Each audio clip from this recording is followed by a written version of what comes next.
Salut amis mécanos, aujourd'hui on fait vidange filtre de la 206 de Madame Mécanique.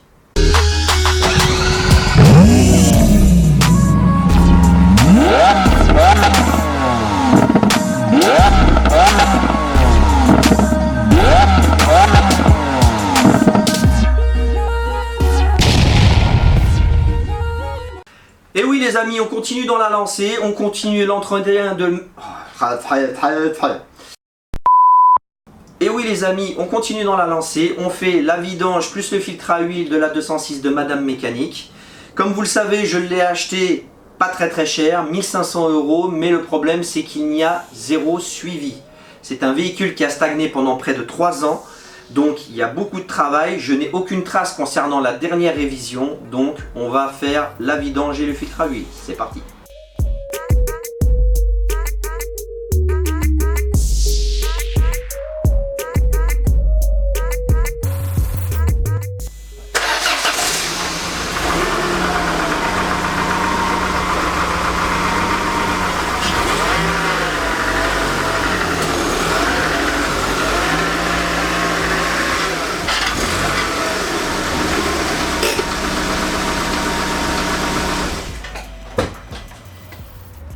Donc là les amis, maintenant la voiture est posée sur ses rampes. J'ai mis un jeu de cale à l'arrière, j'ai tiré le frein à main et mis une vitesse. Là maintenant pour la vidange, bien sûr, on enlève le bouchon, on le met comme ça. Et on tire sur la jauge. Hop là, tout simplement.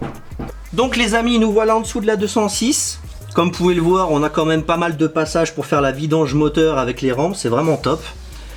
Donc, c'est soit du 19, soit un carré comme celui-ci. Attendez, je vous montre.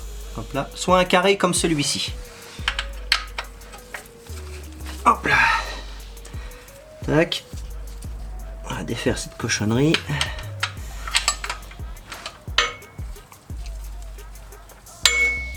Voilà, on va être pas mal.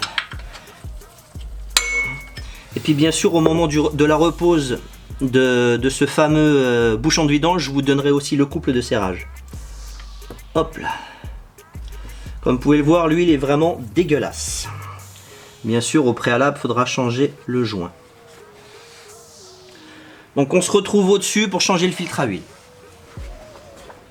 Donc bien sûr, pendant que l'huile coule, les amis, on enlève la fameuse jauge.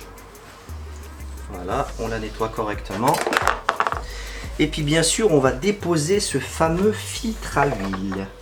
Alors, que je vous montre. On va prendre une petite loupiote. Le filtre à huile se trouve ici, les amis. Ici, juste là. Attendez. Hop là, ça sera mieux sans la languette. Le filtre à huile se trouve juste là, à côté du collecteur. Il me semble que ça doit être une douille de 27 ou de 30. Je vais déposer le filtre à huile et je reviens tout de suite vers vous. Bon, pour récupérer les huiles, moi je vais utiliser cette espèce de petit bac. Bon, normalement c'est un bac à vis, hein, mais bon, ça peut aussi servir de bac pour récupérer quelques résidus d'huile. On va prendre une douille de 30. On va voir si c'est du 30. Non, c'est pas du 30. Donc ça sera du 27 dans la logique. Ouais, c'est du 27. Donc, rallonge de cliquet et cliquet. Hop là. Donc pour défaire la cloche de filtre à huile, les amis, n'oubliez pas, c'est du 27. Hein. Bon, ça va, ils n'ont pas serré ça. Ils n'ont pas serré ça comme des gougnafiers. C'est déjà très bien. Hop là.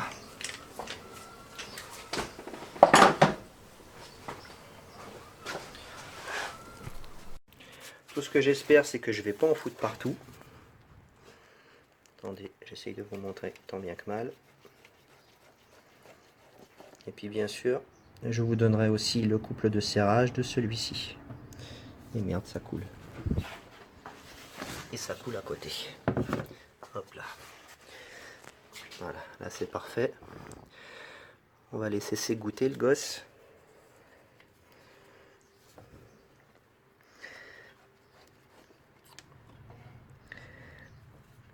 là.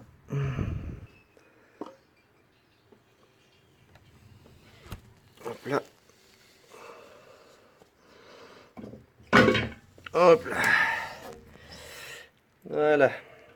Le filtre à huile est déposé. Bon.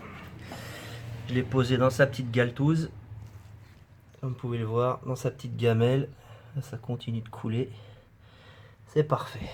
Ce que l'on va faire, les amis, comme vous pouvez le voir, il y a beaucoup de résidus. Enfin, dans la cloche de filtre à huile, il y a beaucoup d'huile. Ce que l'on va faire, c'est qu'on va aspirer ce qu'il y a dedans. Parce que là, moi, je peux pas laisser tout ça, c'est pas possible. C'est pas possible du tout. Donc là, ce que je vais faire, je prends un tuyau avec une petite seringue. Et puis, on va essayer de tout aspirer.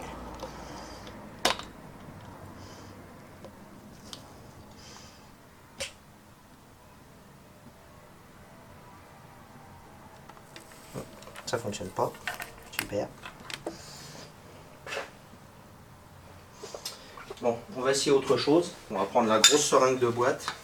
On va être un peu radical, mais bon, c'est pas grave. Vu que ma petite seringue en plastique est cassée, je vais utiliser la grosse seringue de boîte.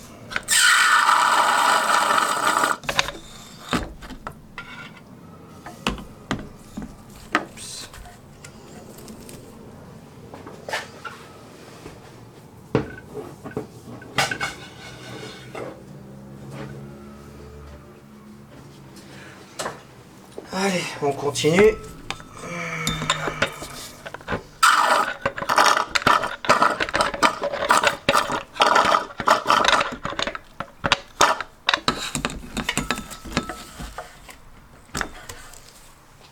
Hop là.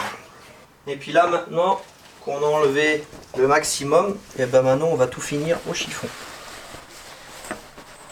Tout du moins, on va essayer. Parce que là, c'est pas possible qu'on laisse tout ce bordel là-dedans. C'est pour remettre un filtre à huile dans de la merde. Je vois pas l'utilité. Sincèrement. Voilà. Je pense qu'on est pas mal. Comme vous pouvez le voir, c'est plus ou moins nickel. Regardez. Là maintenant, on va pouvoir remettre le filtre à huile. Alors les amis, en ce qui concerne la référence du filtre à huile, pour ce modèle-là, année 2002, ce sera du Purflux L310A. Regardez, le filtre à huile avec son joint. Donc là, on va attraper la cloche.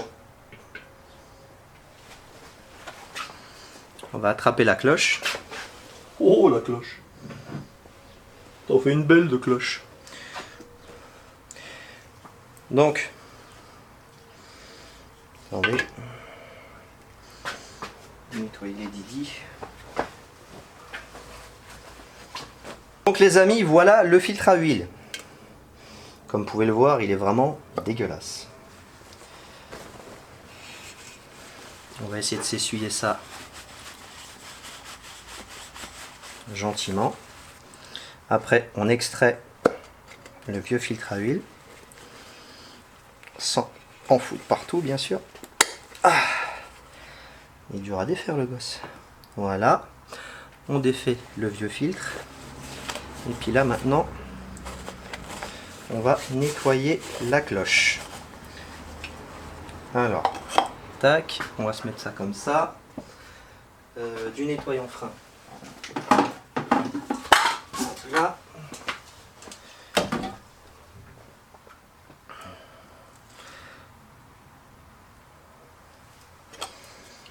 Là, ce qu'on va faire, c'est prendre un peu de nettoyant frein et on va badigeonner un petit peu, mais gentiment pour éviter d'en foutre tout partout.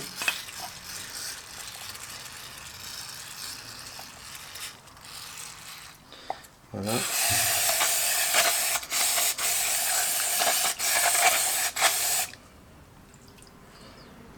Voilà. Voilà, ça suffira. Maintenant que la cloche,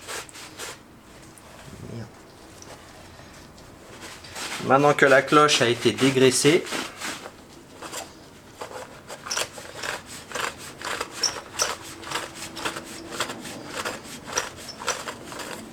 Voilà.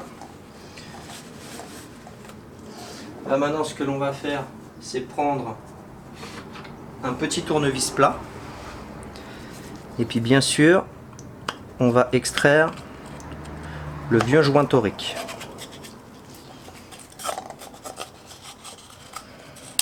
Voilà.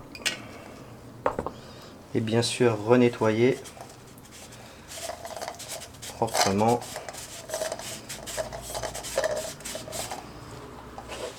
Voilà.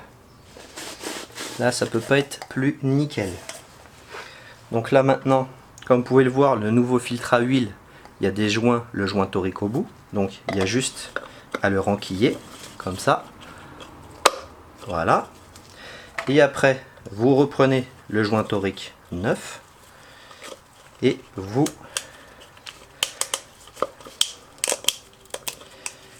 le remettez convenablement.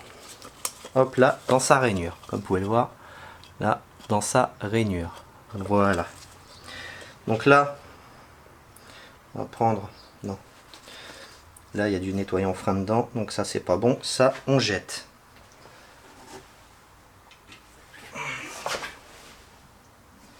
On va prendre un petit résidu d'huile et puis on va imbiber un petit peu le joint torique pour faciliter l'insertion au moment du serrage, tout simplement. Et normalement, sur cette cloche, regardez, je vous mens pas, c'est une cloche Purflux avec un filtre Purflux et le serrage est à, je vous laisse lire, 25 Nm. Ouais, 25 plus ou moins 5 Nm. Donc là maintenant, on va remettre ce fameux filtre à huile gentiment. On le rapproche à la main. Voilà. Donc là, ma cloche est rapprochée. Nous allons la serrer à 25 Nm. Voilà. Comme quoi, il n'y a pas besoin de grand chose, il y a juste besoin de plaquer. Donc bien sûr, avant de remettre le bouchon de vidange, bien sûr, va falloir remplacer son joint. Comme vous pouvez le voir, il est un peu fatigué. Donc on va essayer d'en trouver un adéquat. Est-ce que ça irait? C'est pas mal, mais on peut avoir mieux. Ça, c'est trop petit. Et ça, c'est comment? Ça aussi, c'est trop petit. Essayons ça. Ça aussi, c'est trop petit. Donc le mieux, c'est celui-là. On va mettre celui-là. Voilà. C'est exactement les mêmes joints que j'ai mis sur les bouchons de remplissage et de vidange sur la boîte de vitesse. C'est exactement les mêmes joints. Allez, on se retrouve en dessous de la voiture. Donc les amis, nous revoilà en dessous de la voiture. Maintenant que ça a bien goûté, on va remettre le bouchon de vidange.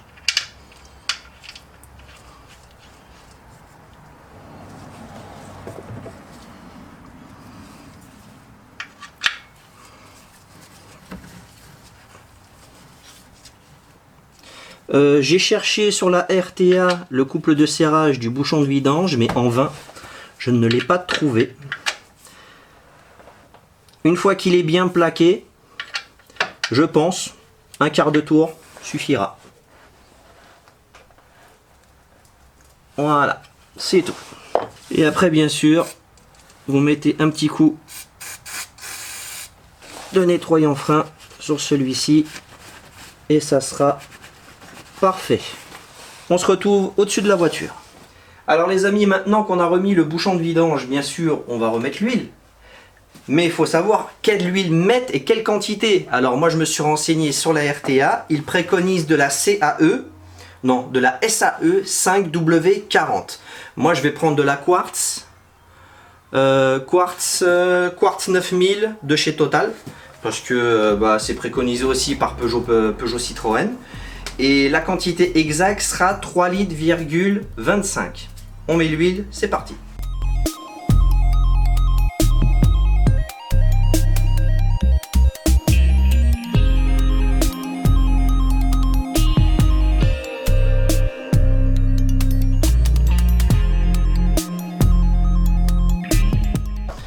Voilà, comme vous pouvez le voir, sur le bidon, attendez, sur le bidon, il y a le marquage 5 litres qui est à peu près là, 4 litres, donc ça fait 1 litre, 2 litres, 3 litres, et on avait dit 3 litres 25, regardez, entre les deux, pile poil. Donc voilà, on se retrouve tout de suite pour la mise en route.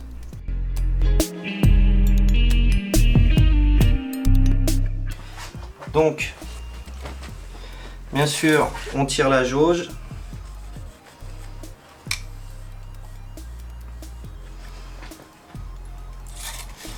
On la nettoie convenablement. Et on vérifie le niveau. Et là, comme vous pouvez le voir, le niveau est presque au maxi. Donc on va rajouter un petit demi-litre. À mon avis, ça doit être 3 litres 25, mais sans le filtre à huile, je pense. Donc on va rajouter un petit demi-litre et puis ça devrait faire la rue Michel. Même pas un demi-litre, un quart de litre. Voilà.